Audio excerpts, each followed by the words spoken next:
Say hello, Taylor. Hi. How are y'all doing?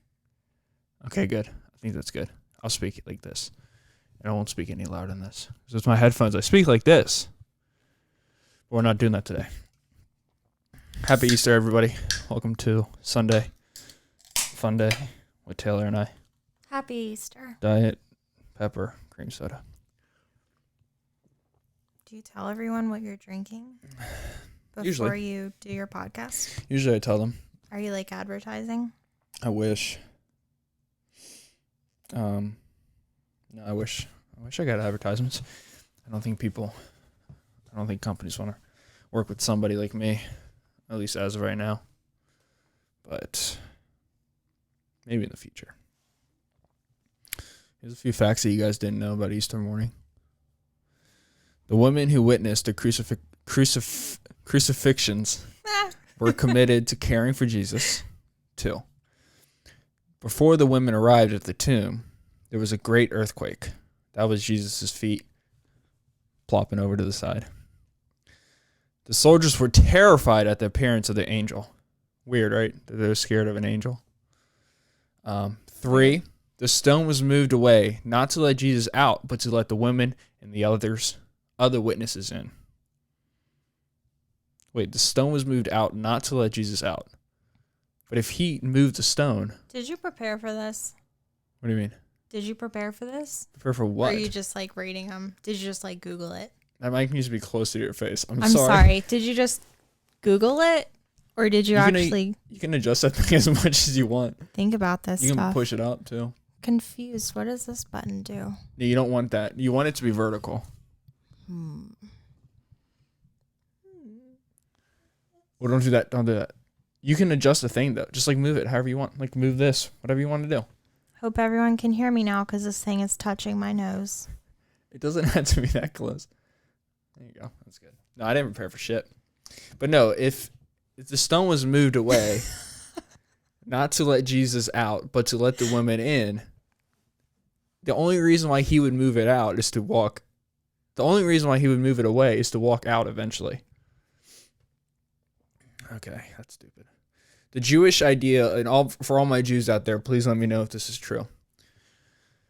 The Jewish idea of day, that's in parentheses, changes how we view Jesus' time spent in the grave. What? 5. The soldiers explained the things they saw to the religious leaders. That's big news. Big news. Could the disciples actually stolen Jesus' body? I don't know. 6. The first followers of Jesus to enter the womb were 4 women. Jesus was a player. What can I say? Jesus had the women wrapped around his finger. One of them is Mary Magdalene. With that name, Mary Magdalene, you're doing some risque stuff back in Jesus' time. Yeah. That's like girls named Crystal. Oh. You can't be throwing names I'm sorry, out. I don't know any girls named Crystal, do you? No, but all the crystals out there are going to be... Or like Star. Those are strippers. You're talking about strippers. You're hating on strippers. Women empowerment. No. Actually, I don't have any hate for strippers. Except for the ones that steal your money. I guess so. If you're paying for a service, you got to complete the service for the service. All right, 7. The record of women as the first witnessed validates the gospel accounts. I got to read that one again. That one didn't make sense. Oh my God, I cannot. Do you want me to take over? No, I got this. Did you learn how to read? I've been reading all morning. The fact that these 4 women were the first to receive, that's too much reading. All right, 8. Peter and John entered the tomb after the woman left. Jesus did his thing with the women, and then the men came in.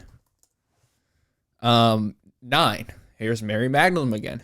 Mary Magdalene returns to the tomb and encounters Jesus. So she went in the first time, and she rolled back in the second time. In the meantime, this is from John 20:14-18.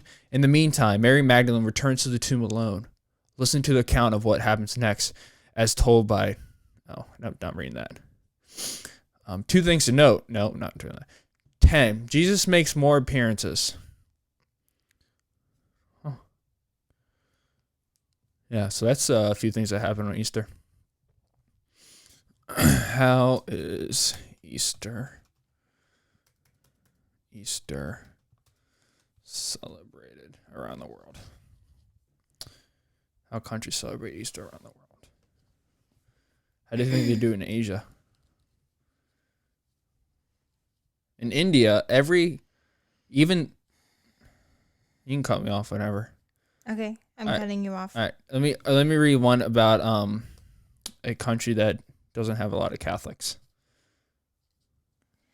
and then we can does India have a lot of Catholics? I don't think so. They got a lot of Buddhists.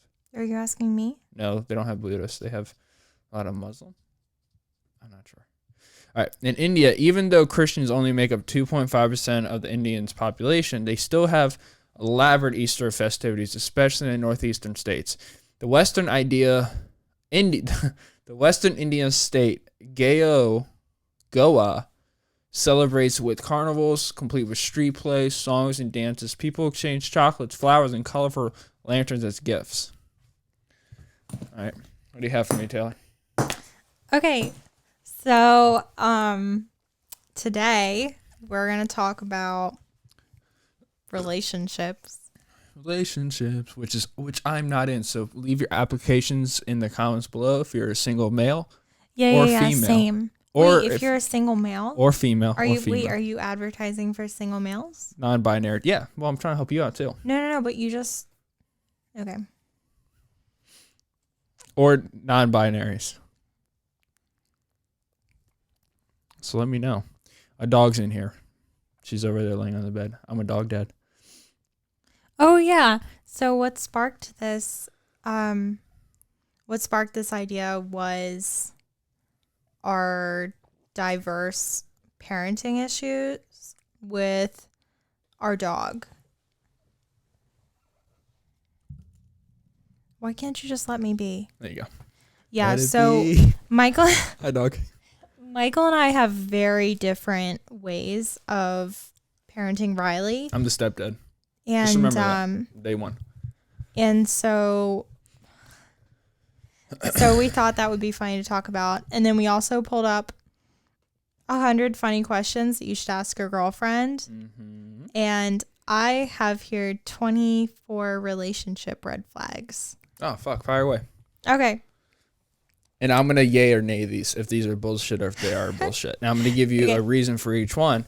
If I nay it, I'm going to explain to you why the statement's not true. And if I yay it, I'm going to emphasize why that statement is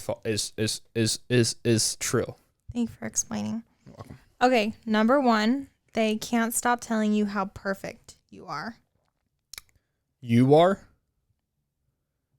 Why Or are me? you making this so Wait, complicated? No. Me are? This is for a boyfriend reading this. Okay, so you're the boyfriend in this relationship. Okay. Fire again. They can't stop telling you how perfect you are. That's not a red flag. That's false. I think it's. I am a boyfriend who's always telling Taylor how perfect she is. But there's a give and take in this situation. If you tell your girlfriend how perfect they are, the reason why that question. No. But this is the girlfriend telling the boyfriend. So you're answering as a boyfriend. Still bullshit. I'm perfect. No. Look, the reason why I can understand where that. I always have an issue with these questions because they're said in a way that is supposed to be, I guess, for the average person. But if your girlfriend's always telling you, that question should be faced. If your girlfriend's always telling you that you're perfect, but never telling you that you fucked up when you fucked up, then that question is right. Yeah. But if they're telling you that you're perfect, but they also tell you that you suck dick at some things, that's fine. But if they're always telling you you're perfect, that's weird. I agree. But you tell me that Like you're overcompensating. I'm a piece of shit sometimes, or that, hey Mike, I don't say that. you say Mike, you're acting like a dick. You will say that. Not very often though, because But- you are pretty good. But you do though. You're a good boyfriend. And this is what I'm saying. So that's why that statement is correct. But it's correct if they're also sharing the other side of the seesaw. Okay. Fair enough. number 2. There's plants growing in my bedroom. I don't know if they're growing. They're probably I dying. don't know if they're growing, babe. They're dying. You haven't watered those things in like 2 months. Oh, you're talking about these? I'm talking about your air plants. Oh yeah. The other garden that we have. Oh yeah. No, we went to Florida, as I'm sure you guys heard about, and the air plants that we have here in Maryland. I don't know how many of your podcast listeners are from Maryland, but here we have these little air plant things they're just, I don't know. I don't even know how to describe them. They're like succulents. The floating leaves. You don't put them in dirt. You don't water them. They just grow. It's really confusing. But they cost like $5 or $8 here, and they're just growing wild on the trees in Florida. So I took some back home, and now we have like 15 air plants just sitting in Michael's room waiting for me to do something with them. Okay, moving on. Number 2. Their sex drive is much higher or lower than yours. So once again, this is a girlfriend speaking to a boyfriend. Yes. Okay. Yeah. Yeah, no, that's fucking, yeah. If that's the case, you're dating a gay guy or someone that needs to hit the gym. Yeah, no, I agree with that. I think men... Or a closeted gay. No, men just like naturally have a higher sex drive. Or they're really women. depressed, and in that situation, Yeah. you should definitely talk to them You should get first. some help. You shouldn't do Go what I to said. therapy. There's more than just 2 options. They're not just gay, or they're not just or fat. Well, no, they're usually, I would say less likely that they're homosexuals, but I would say it's very likely that they're out of shape. Physically, maybe, but mentally and emotionally out of shape. That's how you save yourself Yeah. from being a bigot. That's how you do it. Okay. I'm gonna skip a few. But I think that statement's true. Though I think overall, your boyfriend, and I don't care if they've been with you for 2 years, they should still have a high sex drive, because, well, frankly, if they have a low sex drive, if they had a, yeah, I don't know. It's true though, and I know for me, my sex drive goes lower when my weight goes up. But I don't know if that's. I think a lot of that has to do with testosterone levels, but I think a lot of it also has to do with self-hatred too. I think when I get fatter, I hate myself and I don't look good without clothing on. Yeah. I think so too. Yeah. And I feel bad that my girlfriend has to be with an ugly fucking slob. Oh no. I do. I feel bad when I'm a big fat chunker. You're always pretty. See, you have those Disney. And that would be a giveaway. Stop. You're interrupting me. Michael, you guys probably haven't ever seen him up close unless you know him in person, but Michael has like Disney princess eyes. Like his eyelashes are so long. Oh, we got to adjust my hair. And he just, oh no. Yeah. So and he just like they flutter and they're just so cute. Okay, but anyway, you guys might have noticed that Michael has no hair anymore. And the story behind that, she wanted to fade my haircut. She thought she was a barber. She didn't even Google how to do it. So we sit downstairs after I fight tooth and nail to refuse her to not give me a fade. No, guys, if any girl is like, hey, I think we should do a fade, I'm gonna give you a fade. Just like run as fast as you can. Yeah, it's not. No girl knows how to do a fade, but they all think that they do. Unless they're actually a barber. So she gave me a fade, which looked nothing like a fade, but it was so patchy and so bad that the only option was to cut my head off. Okay, well, no, I started in the back, and I think the back looked okay, albeit that was the only part that you couldn't see. Okay, but then for some reason, I thought that this part right here, point to that part.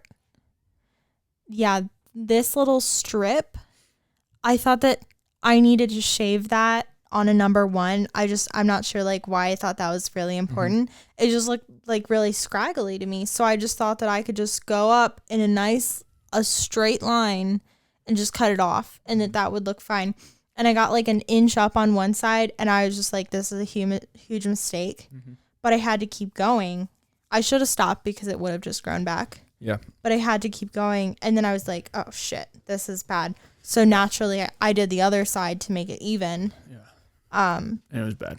And Michael got up and looked in the mirror and he just took the razor and just shaved. Like an inmate going to jail. Unforgivably, just shaved all of his hair off. And when I saw myself, I actually was scared.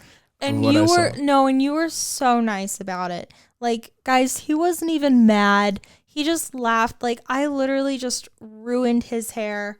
And you were just like, because I knew oh, babe, it's okay. Because it wasn't shocking. Because I knew what was going to happen. I know, but you're just like the most like compliant. Oh, thank you. Just I would you would do anything for me. I would dig up a grave if you killed somebody. I would find the spot to bury somebody. Yeah. That's true love. Yeah. All right, give me another one. Okay, here we go. Number 6. And we're skipping some because I think they're bored. Number they're not 6. Bored. Who cares about them? They're boring. It's about you and I. No. I meant they're boring. They roll your eyes at you a lot. And these are signs that that's not good.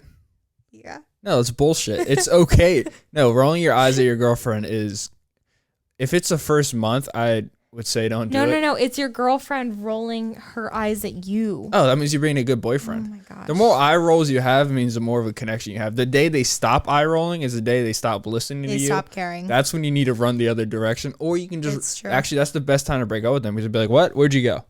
No, eye rolling is good. Eye rolling is a sign of engagement, and it shows that they're listening to you and they actually care. Now let's flip it. What about guys eye rolling girls, Taylor? Since I just said it's a good thing, it means that they're at least listening to you. What would you say if your boyfriend is consistently eye rolling towards you? Well, it depends. Like when I roll my eyes at you, I'm annoyed. Mm-hmm. I'm not like I'm funny annoyed. Mm-hmm. You know, like you're so stupid. No, but when I roll my eyes to you. But if you rolled your eyes at me in like a rude way, I'd be really upset. I don't really roll my eyes to you though. No, you don't. Do you even know how?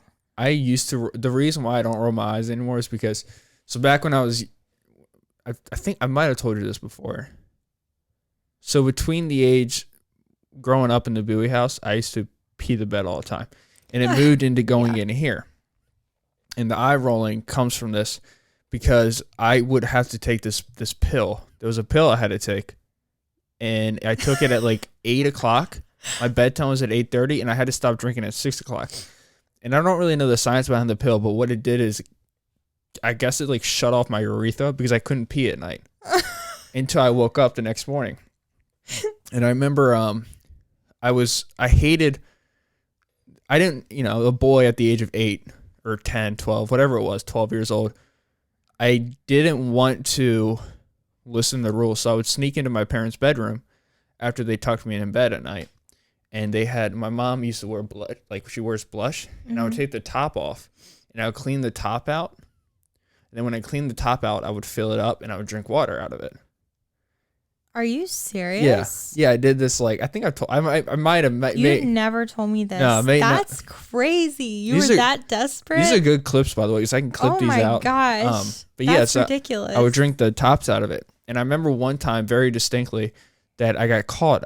I was probably getting caught every night, but my parents are eating popcorn. They're not going to waste your time. If he pees his bed, whatever, and fuck him. Like, they hear you walking around. Yeah. Because we can hear the dogs walking around. But as a child, you think you rule the whole world. No one hears you. So then my mom comes up one day, and she sees I'm drinking water. She says, "What are you doing?" I said, "I'm not doing anything." She's like, "You're drinking water out of the thing." I said, "No, I'm not." And I roll my eyes. And I remember she would flick my lip. Oh, and yeah. Sometimes it would, like, bleed. Because she just had massive fingers, and I had these huge puffy fucking lips. Yeah. They're just gushing with blood. You do blood. have puffy. So she would flick the fuck out of me. But every time that I would roll my eyes, it was always rolling my eyes. That was the first thing that would piss my dad off. He would yell, which would lead to my mom yelling at me, flicking. So I think it's reinforced not to roll my eyes. And honestly, if someone rolls, people don't do it to me, but when they have, it really pisses me off. I hate when people roll. It's just a sense of. Oh yeah, if it's not like you or my sister, or like someone that I'm close with who's clearly doing it as a joke. Yeah. I'll punch a bitch. You know, yeah. Like that's messed up. You don't roll your eyes at me. That's stupid. Yeah, no one should be allowed to do that. Okay. So don't do it to your girlfriends, guys. And girls, don't do it to your boyfriend. No, just it's okay if you're joking, I think. Yeah, it all comes. It depends what the situation is. Look how cute she is. Oh, Just sleeping. baby puppy. Okay, I actually have something to say about this one after I say it. Red flag number 7. They call all of their exes crazy. I have to say, okay, if a girl is saying all of her exes are crazy and she's dated like more than 2 people, she's crazy. No, she's crazy. Yeah, she's crazy. But, however, I think all girls have actually dated someone who's crazy, as well as guys. You know, like, you know when you dated someone who is just, like, batshit crazy. And so, you gotta, like, know the difference. Well, yeah, it also, like, I know in my relationship with you, at the beginning, a lot of it was crazy, but then the longer we're together, it's more like, oh no, it wasn't as crazy as I thought it was. It was crazy, but I was also acting a certain way. It's not like, oh, your relationship was crazy. It's like this other person was crazy. Yeah. Yeah, when people say anybody's crazy, especially in a relationship, obviously you got to take that with a grain of salt. Yeah. And also you got to wonder why someone would stay with if they were that crazy, why were you with them for fucking a year? And what are you it's talking also, about? it's like coming from, from my perspective, I've dated people who I was not compatible with. Like, I've dated people who didn't treat me with a whole lot of respect. I've dated people who didn't make me a priority. But I think that I only dated like one person who is crazy. Yeah. And there's and I think when people say crazy, they just kind of throw that word around.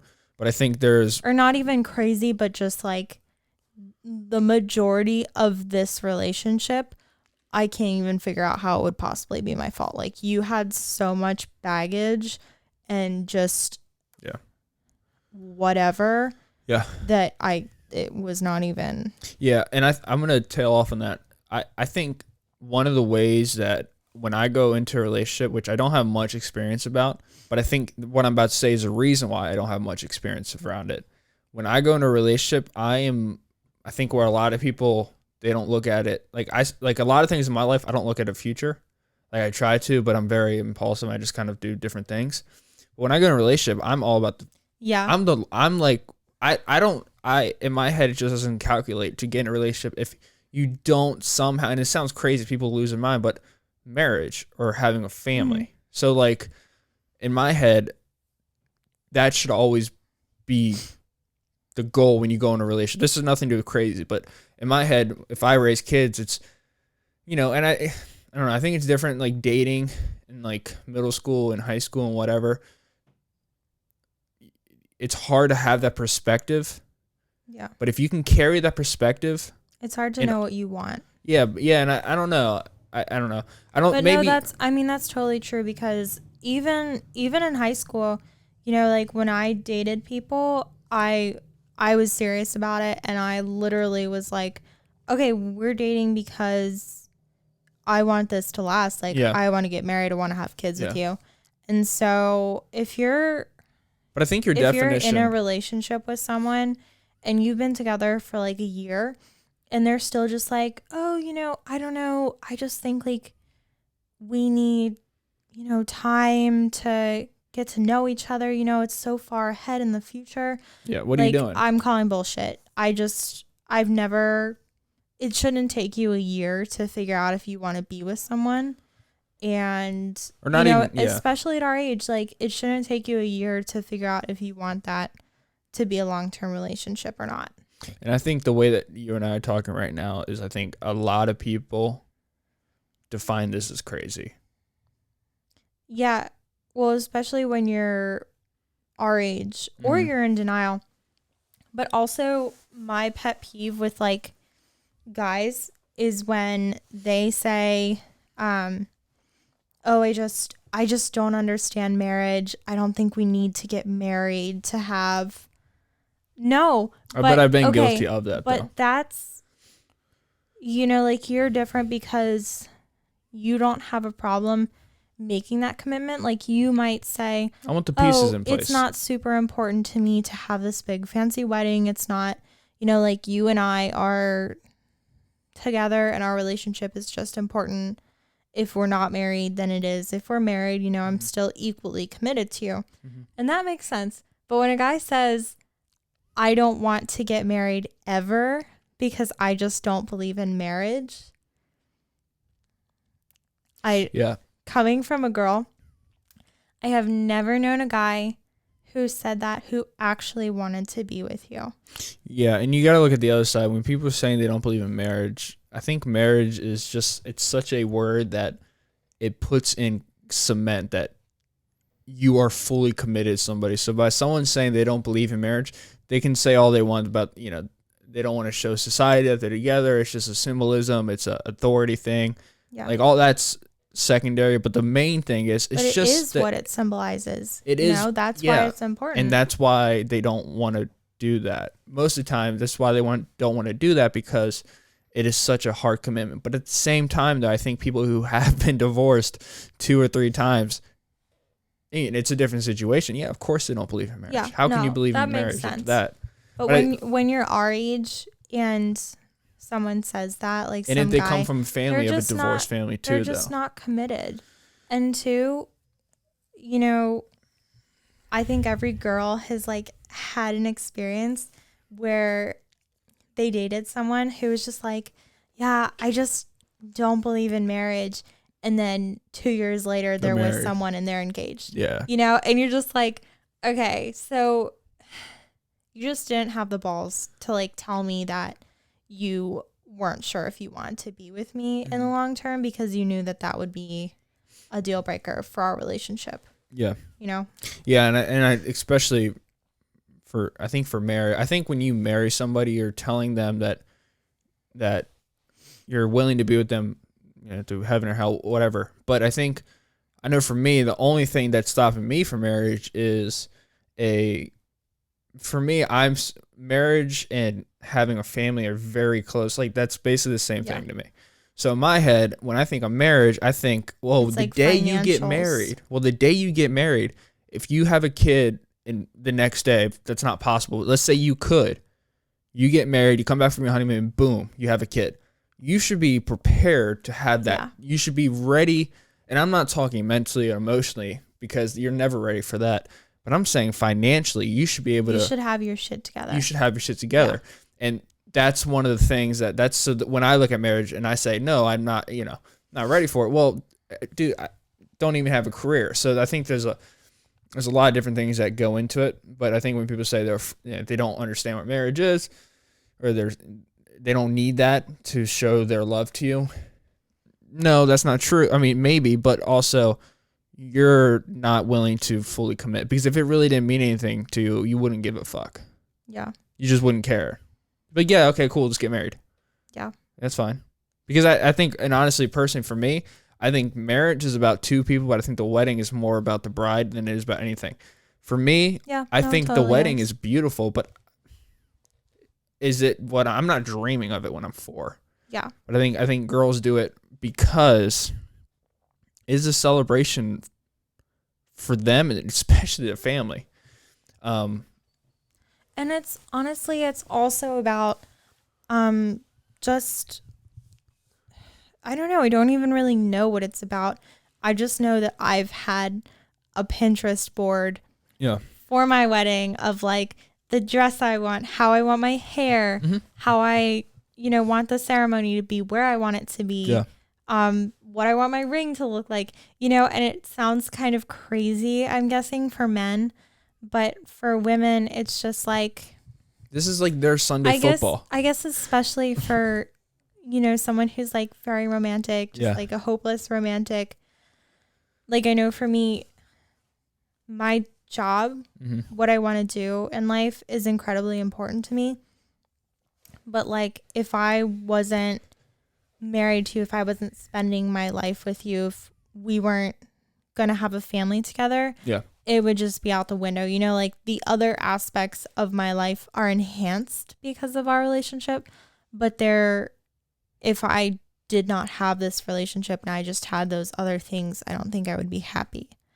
And so I think that your wedding is very much like, It's like graduating college, knowing you can get a job. It's like, yeah, this is the next stage. It's what it symbolizes. And I feel like for guys, you have more of like a financial responsibility traditionally when it comes to like getting married. And so I think that your view is kind of like, okay, you know, we're going to get an apartment together and we're going to, you know, like, I think I don't even know where women are, you know, we want our friends to see, we want pictures to put in our house. We want, you know what? I'm going to be honest, like, I want to look pretty and I want to have a picture of it. Of course. You know? Yeah. There's something to be said about making something, especially for men out there and issues with maturation and responsibility. There's something to be said about it being permanent and you to be a responsible and mature man. There's something about, no, listen here, fuckface, you can't leave now. There's something to be said about that. There's a responsibility. There is this is something that you have to now work on. You can't run the other direction anymore. You can't quit that job. This isn't something that you can just say after 2 months, I'm done. Oh, like it's official. Yeah, and you have to work on it. I think a lot, it shows a level of responsibility that I think for a lot of men, they don't get until marriage. Yeah. And I think if it's just like a cat chasing or a dog chasing a ball, they're most happy when they accomplish it. I think for a lot of men, having it be an official thing, hey man, unless something really goes crazy in a relationship, it's something that you have to now prove to yourself and to people around you. I think that gives you gratification. And also it's just, I don't know. Like, I want to be the guy at my dad's wedding who people lean on me for, you know? And I think that's a preparation for that, you know, for you to develop responsibility and to work on things that you actually care about. Because you got to work on that when you get married. You can't just storm out the house now and not see your girlfriend for 2 days and say, well, we're not actually like married. Like, no, well, and which, you know, that it shouldn't be like that if you're in a long-term relationship anyway, or any respectful relationship, you know, like I've never walked out on an argument with you. I've maybe said, okay, I'm going for a walk. Yeah. I've never like left your house in the middle of the argument, said, okay, I'm sleeping at my house tonight. I'm leaving. I don't want to see you for 2 days. You know, like we've never done that. You sit down and you work it out and you don't call each other names. You know, you just sit down like adults and figure it out. Yeah. And okay, I have one more thing to say. No, you're fine. You can keep going. On the topic of what we're talking about like commitment and being honest with a girl, if you don't see yourself getting married to her, women, like, I don't think guys realize this, but women, like, your fertility clock just decreases after 35. You know, that's when you're considered a high-risk pregnancy. Not barren, but, like, you know, after that, you are considered a high-risk pregnancy. And so if you're, like... For you or the kid or for both? You know what? I don't know exactly. I think for both. Probably more so for the kid. That's what I would think. And just for you getting pregnant in general is difficult. High blood pressure too at the time of the birth. Yeah. But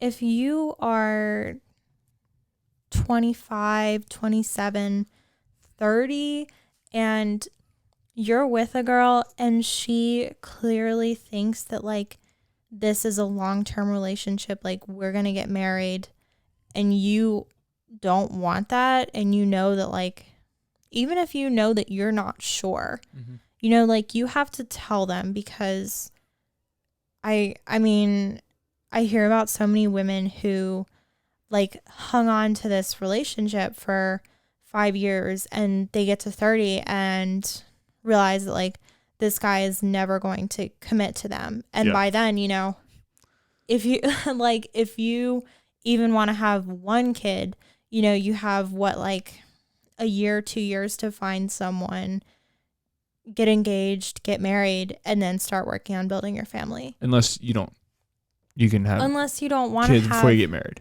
Traditionally. No, I mean, and true, but like, You gotta be all inclusive, Taylor. I'm just But saying. get to know somebody. I'm saying traditionally, Yeah. and not even that all women want kids, but it's just like something that I feel like a lot of men are kind of like, oh, okay, you know, well, it's not hurting anything if I take, you know, a few years to like think about this and then it doesn't work out. Well, you know, like honesty is important. Mm-hmm.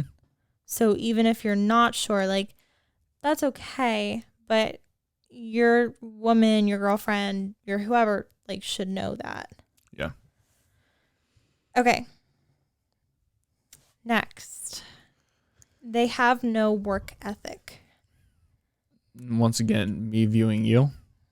Mm-hmm. Yeah, that's a red flag. Yeah. Of course, that's a red flag. Mm-hmm. Yeah, because that's not work ethic. That shows that they don't have any self-respect for themselves. They don't think that what they do is valuable, and I think it shows that they don't have passion.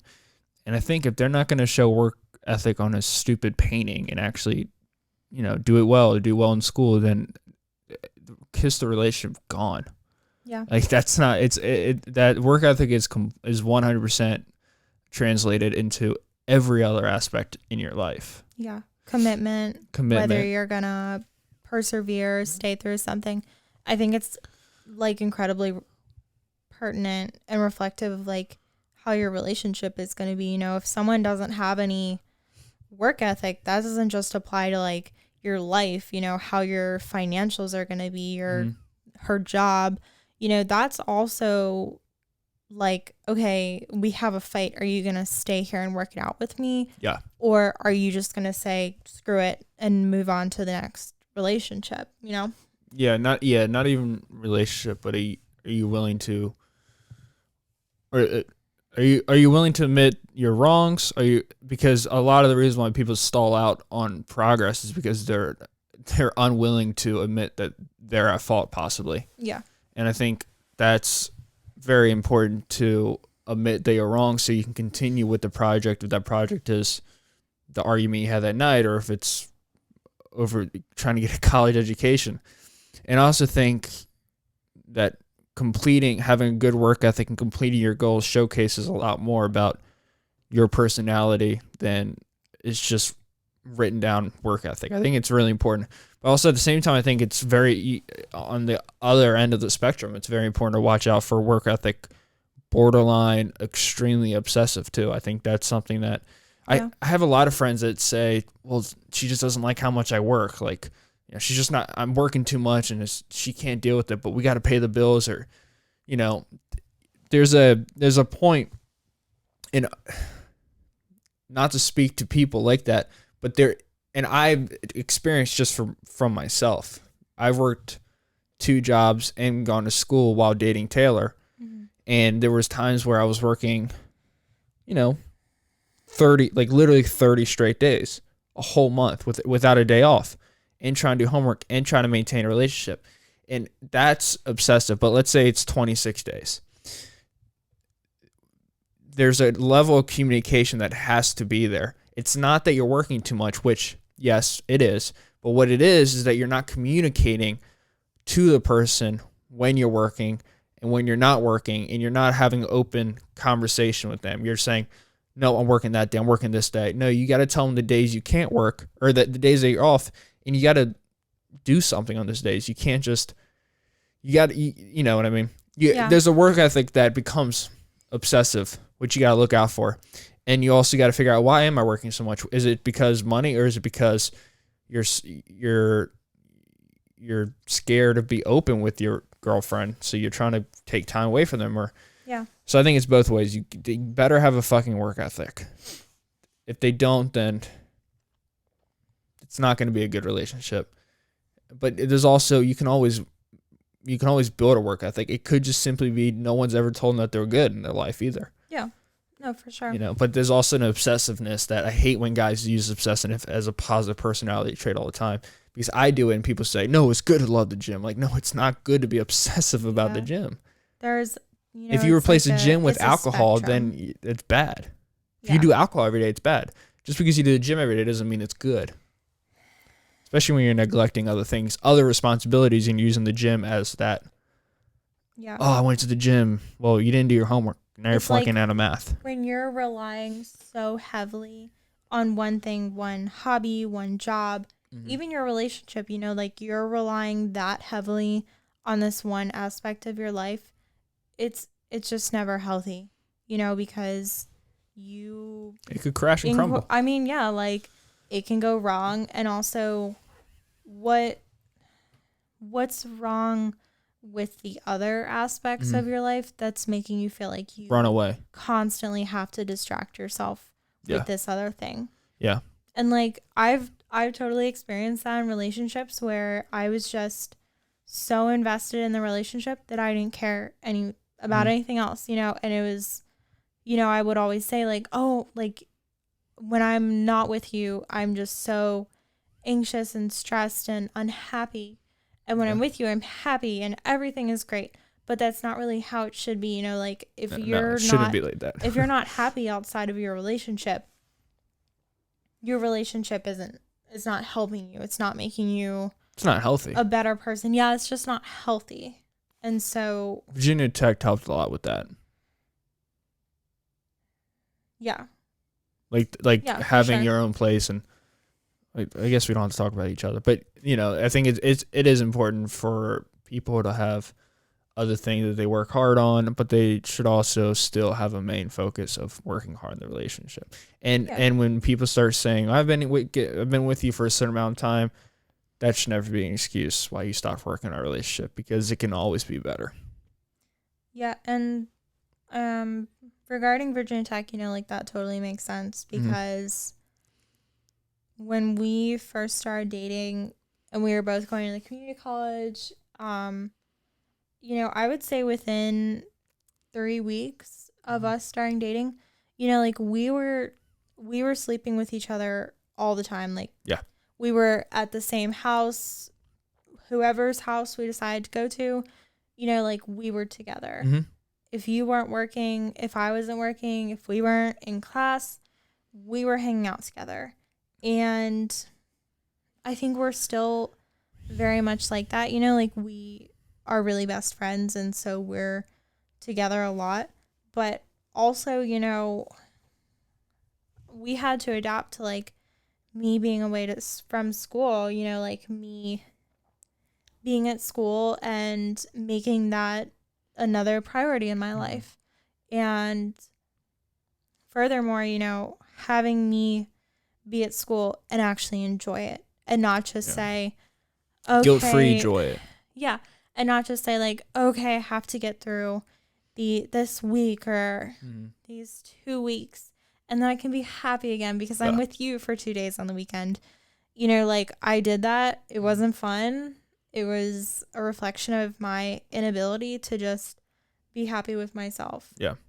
And once I actually started doing things for myself, once I started focusing on what are the other aspects of my life that make me happy that I don't necessarily have to be with you to do, like what about myself and about the things that I just do alone, what about my alone time makes me happy? Yeah. That's gonna save relationship, or you're just gonna drive each other crazy. Same time, you also have to be okay, and I think this is easier said than done for a lot of people, including myself. I believe you also got to be content enough with yourself for your significant other to love to do something that you have no relationship to. I think that takes a certain level of maturity too. Like you got to be totally okay with, and I guess it's a trust thing too, but at the same time, you also got to, I don't know, work ethic is important. Yeah, or even if you don't understand You know, like not why they do it, but if it's not something that you If it doesn't benefit, personally relate to, or if it doesn't benefit you, but it benefits them, that should be enough for you. yeah, exactly. You know, like you don't have to do it with them. You don't have to like watch it. You know, like I don't watch your podcasts. Yeah. I understand that they're important to you, and I'm really proud of you for doing them. Yeah. But I don't watch them. You know, I'm not on every podcast. I'm, you know, like this is your space. This is your time, and yeah, I think like, it's I respect that. I think it's interesting for you and I talking about this because I think we both came up in families where the idea of supporting your significant other was emphasized. Like you really support them.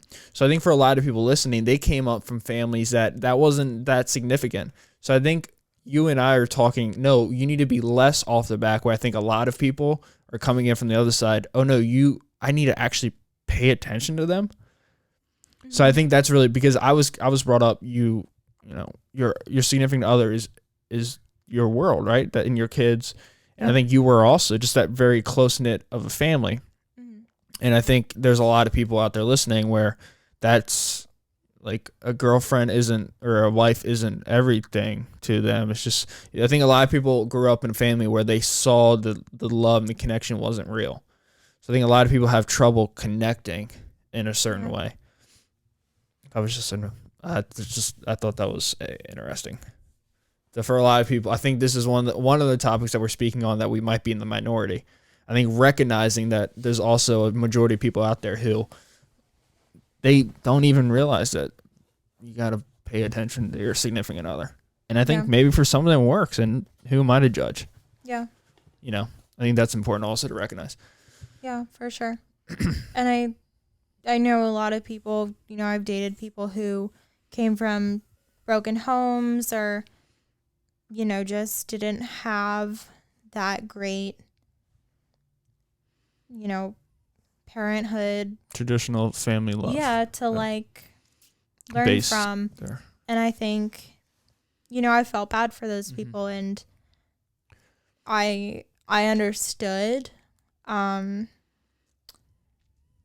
And, you know, I was young when we dated, so like they were young and I didn't expect them to have grown from that. And I don't want to like sound harsh when I say this, but at some point you have to take responsibility for like learning how to love someone responsibly and learning how to be a good person and just be loving and caring, even if you didn't have that role model. You know, like you can't blame your parents forever. You grow up in a world where there's lots of people that you can talk to, and you know, like it's your decision to be a good person or, you know, have a healthy relationship. You know, like that's on you. Yeah, you can't use excuses. You can't define yourself as excuses. You have to. If you care enough, you will do it. Just it's honest, kind of just that simple. So yeah, obsessiveness is not good. Bad work ethic is not good. Yeah. Happy medium. Yeah, how did we even get to all that? Okay. Here's a good one. They cheated on their last partner with you. You know, I've thought about that. I have so much to say about this. I don't. I mean, I don't think I. So that would be. I think so they're saying if I was in a relationship and I cheated on that person, but the person I was cheating on with was with you, and then I were together. They're saying, let's say I was in a relationship, I was unhappy, so we started secretively getting together. I started cheating on my boyfriend to be with you, and now we're together. Yeah. No. Well, I don't know that. I think that's an entertaining question, but yeah, no, it's not a good idea. Yeah. It's not going to work. It's not going to work out.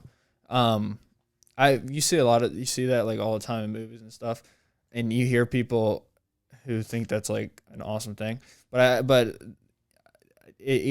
not going to work out. If it's not going to work out because you enter the relationship as such a high emotional thing, like you guys are. She knew or he knew that they were cheating on you with you. So whoever the Yeah. person was who was receiving it, they felt like they were winning.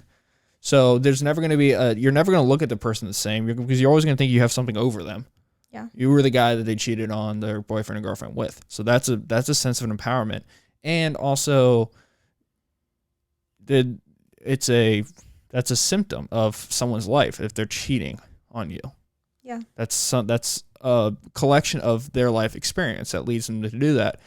And you're not going to clearly be the person who helps them because you didn't, hey man, like if someone wanted to cheat, if someone was in a relationship and they came to me and they wanted to use me as a cheating person, no. Yeah. No, because I would be like, hey man, you can't do that. Or hey girl, you can't do that. And I'm so far from that world though. That's such a foreign concept to me. But I mean, I want to say commonsensically, you should realize that it's a bad idea. Yeah. I mean, I would have to say, coming from a girl's perspective, this is probably the biggest red flag that I have But so it's one far. that they ignore. Yeah, it's probably the biggest one that I've read on this list and the biggest one that I can think of. You know, like, I guess the only, not exception, but the only thing that I could rationalize is, okay, someone is in a relationship that they're really upset about.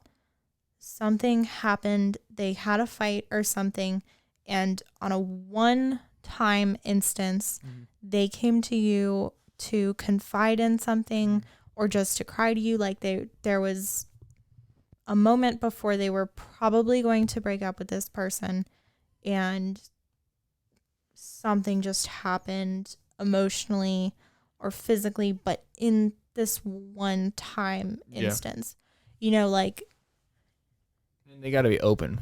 That can't come up 6 months later. exactly. And It's not good. you know, like, there's nothing good that can come from this. If someone is with someone else and they're telling you, oh, I want to be with you, you know, like, we're going to be together, but they're, you know, like, you're a month in and they still haven't broken up with their boyfriend. Like, they don't want to be with you, you know? Yeah. Like, you're a booty call. Yeah, or they actually do care about the other person and they can't get over that. They are so obsessed with people paying attention to them. Yeah. I'm sure there's You know, more people. Like, they constantly need attention. Yeah. And I get that, and I feel for those people. Mhm. And I'm not, That's an insecure. I don't want to yeah. bash people who cheat, because I understand that you have to be really having a rough time going through something, you know, like, you have to be really insecure for that to happen. But in the same way, you know, if you're, you know, with someone who's cheated before, you need to be sure that, like, whatever caused, Well, that's the difference. Whatever, like, insecurity caused that to happen is no longer a problem. Because if someone is really insecure and because of that feels like they always need to be validated by being wanted, being, you know, having people lust over them, it's not, I think it's not gonna work. I think the reason why you're struggling with saying that is because I think we first started talking about the person you cheat with. Let's say I'm dating somebody, and then You're immediately going into it. and then you date that person. But I think the reason why you were struggling with that is because what you were saying was different. You were saying somebody who has cheated before in the past. I think in that situation, it's unacceptable to view that person as below you, first of all. Yeah. Second of all, I think you also shouldn't tuck it away. Like, you should talk about it. That And if should they be don't want to something talk about it, then I discussed. think that's when That's it a gets red flag. gets a little weird. I think you got to want to talk about it. It could be domestic abuse. It could be sexual abuse. It could just be emotional abuse. It could be a lot of things. And I think I've heard of guys before say things, well, she's cheated on her boyfriend before, like, she's a piece of shit. It's like, well, girls also get a lot worse than guys, but That's fine. I guess you could say that. You can say whatever you want, but I think it's a red flag. I think you're more of a red flag if you throw people to the curb because they cheated before in a relationship. I don't believe.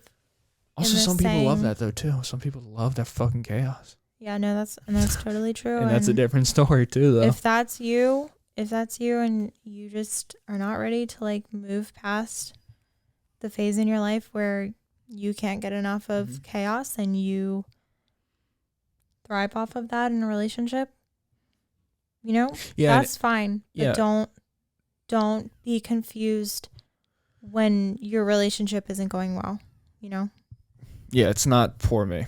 Yeah, exactly. Yeah. And what I was going to say was the phrase like once a cheater, always a cheater. I don't think that I believe in that. Like I genuinely believe in people and their ability to grow and change. Yeah. But, like you got to talk about that. You got to have a serious sit down discussion. Why did you do this? And if the answer is like, I was unhappy in the relationship, like he was doing this was why, it wasn't my fault, I think that's a red flag.